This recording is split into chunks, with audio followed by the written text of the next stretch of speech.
What's good, gamers? Welcome back to another episode of Fizzy MTG. Guys, today I thought we would make a different type of video. I thought we would go over some like playmat kind of stuff.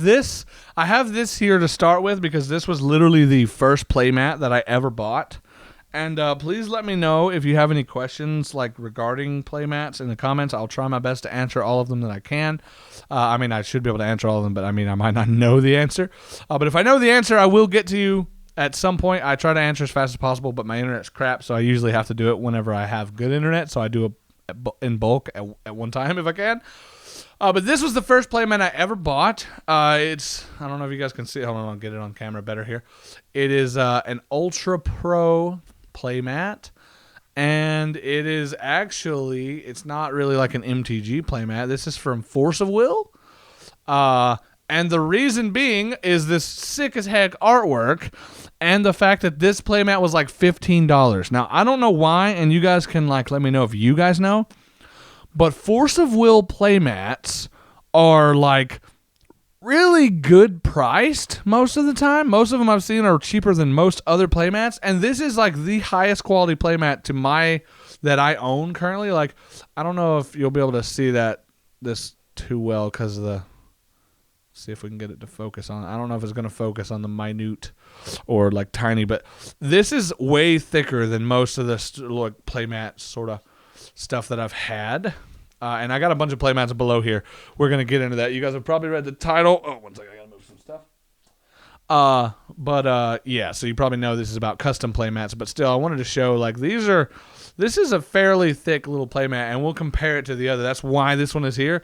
This was the first playmat that I bought, and it's great.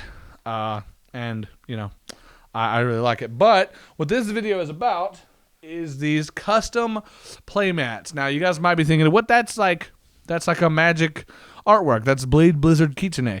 Yes, that's because I looked for the art of this card on a playmat and I didn't find one, and I found a thing on Amazon, and I didn't know if it was necessarily okay to do this. I assumed it was because it let me do it, but at the same time, I don't know. On this one, I found a like cutout of the artwork, and I literally just got it printed on a playmat. And from what I've heard, as long as you're not trying to sell it, that's fine. But I don't know. I wouldn't necessarily recommend it, but I mean, just because I don't know how that's necessarily supposed to work, but it looks great. This is, and I'll leave a link in the description if any of you guys are interested in custom playmats for meme purposes, or just like if you like art, if you're artsy or anything like that, they're really cool. But this is the first playmat that I ever bought that was custom. And yes, again, there are many. We'll get into those. But like, if you can tell here, this is sort of the thickness of this playmat, and it is much, much thinner than the other. And we're going to go through various colors and various types of playmats as we go here, because I've ordered quite a few, and I ordered a couple of them, I think, might have even been from a slightly different seller. I'm not sure, but they're basically the same, like the custom that I have received. I don't know if you guys can tell. I'm going to try to hold both of these up like this, and you can kind of see the difference in the thicknesses. This one is probably about half as thick as the Force of Will playmat. So if you want thick playmats, shoot, my mic turned over. If you want a thick playmat, then I recommend the Force of Will Ultra Pro. But if you're artsy and you want to make your own, then I highly, highly recommend the beautiful custom playmats, like, and just make a cool little artwork. This is literally like, I was like, I want something that is channel unique, and this was, for a while, this was my channel icon, and I know it looks like something a child drew. It's just like this weird tree looking thing, and then like the like gradient and the green in the sky and the the sun. But I just needed something, because I was using, before this, my icon was like, I had the MTG tree, like the green mana icon, and then like the magic, like planeswalker symbol. And I was like, no, I want something that's unique, but like still kind of feels magic. So I made this weird tree, which I kind of like this tree. We've got a weird little, sort of like ominous looking helmet kind of face dealio here. And then we got a cool green tree. And I wanted to go with green and yellow because that's gradients that I like to use for the channel. So I just made this playmat, and I was like, okay, cool. This will be the first custom playmat that I get for the channel. that'll have something unique to me to be able to use for the videos and stuff whenever I do different card things. And unfortunately, the way I was color correcting the videos before, I could not use this playmat. I hope it looks good now as you guys are watching this, because the way that the auto color correcting that I was using it made everything look awful just to try to get this playmat like to be colored properly. And I have no idea why. And it was so weird. Plus, I'm zoomed in, so most of the time it was just flat green, and I wasn't green screening it, so there was really no point. But this is just the reason I want to show all these is basically to show you the different like sort of depth or values in color, and like what if you would consider it to be like how sort of faded, I guess. Like this looks really good from a distance. Up close you can see it's a little blurry, but that's because it was a smaller image I was working with. This image I was working with was massive, and it came out really nice. I think the colors kind of pop fairly well. I knocked my camera around a little bit, but yeah, and I have different colors to sort of show. Now, one thing I will say, which we'll get into with this playmat as the lighting adjusts, this was also a custom playmat that I designed myself. I wanted something that was just dark and it had a cool little pattern, and I'll bring it up to the thing here in a bit. But like as you can see with my hand here, I think that'll hopefully show the blacks a little better. You should be able to kind of tell if you're going pure black, which again, when you're looking at the mat, it's fine. It might appear a little brighter or a little darker on camera. I'm not sure how that will turn out. I put a glow around this thing so you'd be able to discern it easily.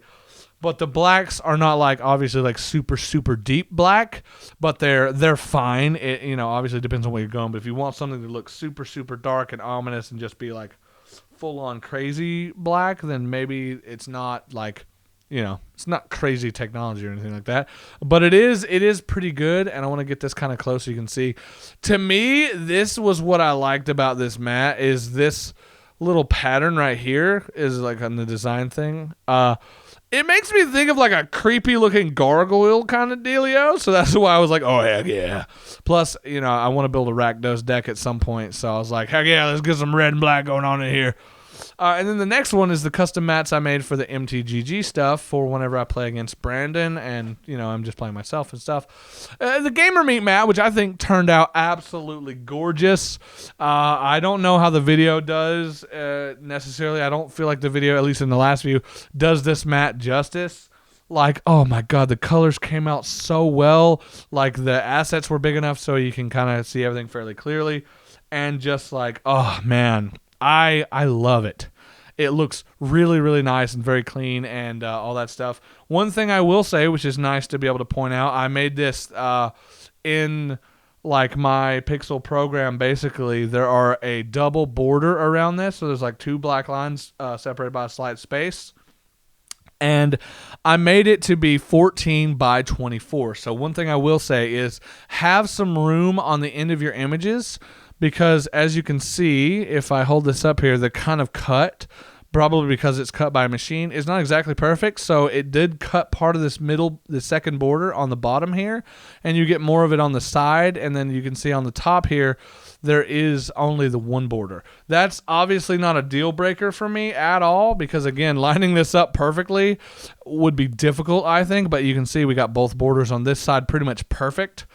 Not at all a deal breaker. It's just, at least for me, I just wanted to let you guys know in case you're wondering. I would say leave the bulk of what you want to be viewed. If you're going to have a border, I would make it solid black, and I would have it come in maybe like no more than an inch, but like if you're coming in a ½ inch with a black border all the way around, you should still have a full black border even after the cut, even if it's a little jank. So just in case anyone's curious about that kind of stuff, because I didn't have anything like this when I made mine. So if you're curious about that, that's what I would recommend, is just leave like a literal ½ inch all the way around solid black. If you wanted to have a border, I wouldn't try a spaced border as I've done here. And then the final playmat we have below is just the new and improved with this sort of like text that I made here, this little asset that I made. Like I literally made all of this. I made the background pattern you see here.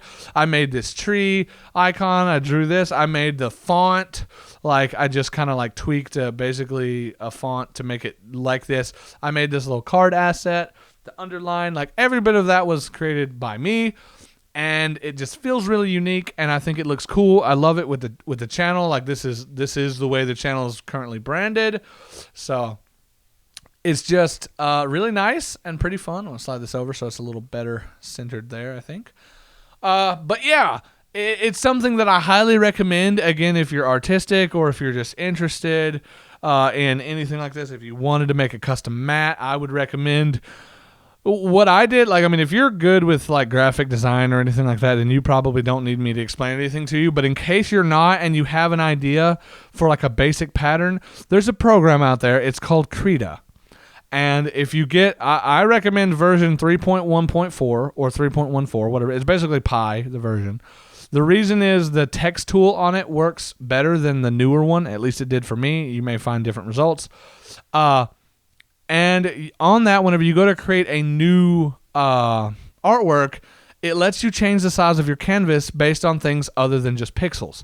I literally made a 24 wide by 14 tall canvas, and I put my background in it and made it as big as I needed it to fill in the space. I plopped in this asset. I literally put the text in, put this asset in. I did all of that stuff manually in Krita, made a thing, and then just made this. So if any of you guys are out there are curious about any of this kind of stuff, again, if you have any questions, let me know in the comments below. But that's gonna do it. I just thought this could be an interesting video since I have a lot of these and they're really fun. Let me know what you guys think in the comments below, and I'll see you guys in the next one. Hope you guys have a great day. Later.